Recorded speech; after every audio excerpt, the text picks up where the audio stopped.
Hello cricket fans already thumbnail చూసి ఉంటారు. So నేను ఈరోజు జరిగే England tour of India T20I match గురించి క్లీన్ చిట్ ఇద్దామని ఈ వీడియో చేస్తున్నాను. So let's get into the video. అయితే ఈరోజు England tour of India second match Chennai Chepauk స్టేడియంలో జరగబోతుంది. సో ఫస్ట్ మ్యాచ్లో మన వాళ్ళు సూపర్గా ఆడేసి విన్ అయ్యారు. కాబట్టి ఈరోజు జరిగే మ్యాచ్ ఇంగ్లాండ్ వాళ్ళపైన చాలా ప్రెషర్ ఉంటుంది. ఎందుకంటే ఈరోజు మ్యాచ్ కూడా ఇండియా విన్ అయితే మాత్రం నెక్స్ట్ జరగబోయే 3 మ్యాచెస్ ఇంగ్లాండ్ వాళ్ళకి డూ ఆర్ డై మ్యాచెస్‌గా అవుతుంది.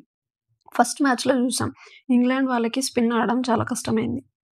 అలాగే ఈరోజు చెపక్ పిచ్ కూడా స్పెషల్‌గా స్పిన్ పిచ్. కాబట్టి ఈరోజు మ్యాచ్ ఇంగ్లాండ్ వాళ్ళు ఎలా ఆడతారో చూడాలి. చెప్పాలంటే చెపక్ స్టేడియం స్పిన్ పిచ్‌లో మన ఇండియన్ ప్లేయర్స్‌కి కూడా ఎవరికీ మంచి యావరేజెస్ ఏం లేవు. సో ఈరోజు మ్యాచ్ ఇంగ్లాండ్‌కే కాదు ఇండియాకి కూడా కష్టమని చెప్పొచ్చు.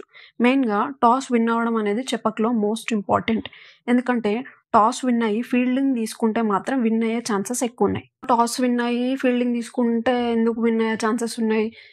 ఎందుకలా అని మాట్లాడుకుంటే చెపక్‌లో జరిగిన అన్ని మోస్ట్ ఆఫ్ ద మ్యాచెస్‌లో ఫీల్డింగ్ ముందు తీసుకున్న టీం వాళ్ళే ఎక్కువగా విన్ అయ్యారు. సో ఆ పాయింట్‌ని బేస్ చేసుకొని అలా చెప్పుకోవచ్చు. సరే మెయిన్ పాయింట్‌కి వస్తే ఫస్ట్ మ్యాచ్‌లో 34 బాల్స్‌లో 79 కొట్టిన మన అభిషేక్ శర్మ ఈ మ్యాచ్ ఆడలేడేమో అని ఇన్ఫర్మేషన్ వచ్చింది. ఎందుకంటే ట్రైనింగ్ సెషన్‌లో అభిషేక్‌కి యాంకిల్ ట్విస్ట్ అయిందని ఒక న్యూస్ వచ్చిందనమాట.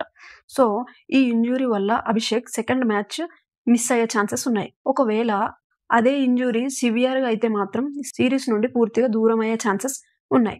దేవుడి దయ వల్ల అలాంటిది ఏం జరగకూడదని కోరుకుందాం. ఎందుకంటే ప్రెజెంట్ సెలెక్ట్ చేసుకున్న స్క్వాడ్‌లో ఓపెనర్స్ ఎవరు అభిషేక్ శర్మలా ఆడలేరు అని నా పర్సనల్ ఒపీనియన్. ఇంకొక న్యూస్ ఏంటి అంటే సెకండ్ మ్యాచ్‌లో వీలైతే షమిని తీసుకొచ్చే ఛాన్సెస్ ఉన్నాయి. కానీ ఎవరైనా ఒక ప్లేయర్‌ని డ్రాప్ చేయాల్సి ఉంటుంది.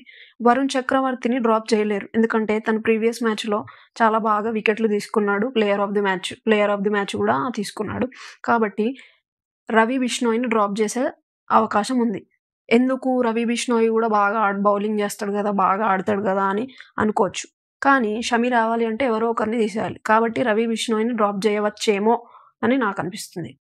అభిషేక్ ప్లేస్‌లో తిలక్ వర్మ ఆర్ సూర్య కుమార్ ఆడొచ్చు. ఒకవేళ అభిషేక్ శర్మ అంతా బాగానే ఉంటే అంతకు మించిన మహాభాగ్యం ఇంకొకటి ఉండదు. సో ఇదన్నమాట England tour of India second match గురించి కొన్ని విషయాలు.